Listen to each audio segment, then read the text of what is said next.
উড়িষ্যার বিখ্যাত গলদা চিংড়ি এখন জলপাইগুড়ির বিভিন্ন বাজারে ভরা, তাও আবার দামও সাধ্যের মধ্যে, মাত্র 350 থেকে 400 টাকা কেজি। টাটকা এই চিংড়িগুলির আকার মাঝারি।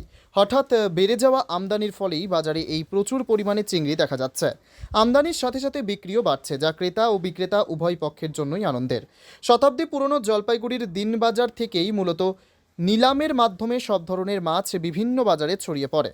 দিনবাজারের ব্যবসায়ীরা জানাচ্ছেন, প্রচুর পরিমাণে চিংড়ি আমদানি হওয়ায় সর্বত্রই চিংড়ি মাছের ভরা বাজার। দামও কিছুটা কমেছে, যার ফলে জলপাইগুড়ি শহর ও জেলার বিভিন্ন মাছ বাজারে চিংড়ি মাছের চাহিদা বেড়েছে। অন্যান্য সময়ের তুলনায় এবার বড় আকারের চিংড়ি আমদানি হচ্ছে। উড়িষ্যা, অসম সহ বিভিন্ন জায়গা থেকে এই চিংড়ি আসছে। অন্য সময় এই চিংড়ি বাজারে 500 থেকে 600 টাকা কেজি দরে বিক্রি হতো, কিন্তু এখন বড় মাপের সমস্ত চিংড়ি 350 থেকে 400 টাকা কেজি দরে বিক্রি হচ্ছে। এর ফলে বাজারে চিংড়ির বিক্রি অনেক বেড়েছে। এবছর চিংড়ি মাছের দাম কমে যাওয়ায় ক্রেতাদের মুখেও হাসি ফুটেছে। চিংড়ি কিনতে আসা ক্রেতারা বলেন, এই দামে এমন টাটকা চিংড়ি গত কয়েক বছরে মেলেনি, তাই পরিমাণে একটু বেশিই নেওয়া হচ্ছে। 400 টাকা কেজি গলদা চিংড়ি। কেন কম হইল? আমদানি আছে ওই জন্য কম দাম।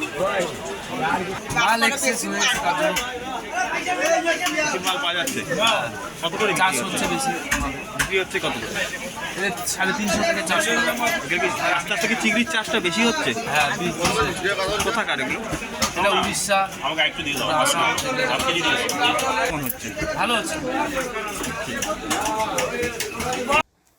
ব্যুরো রিপোর্ট, পিবি বার্তা।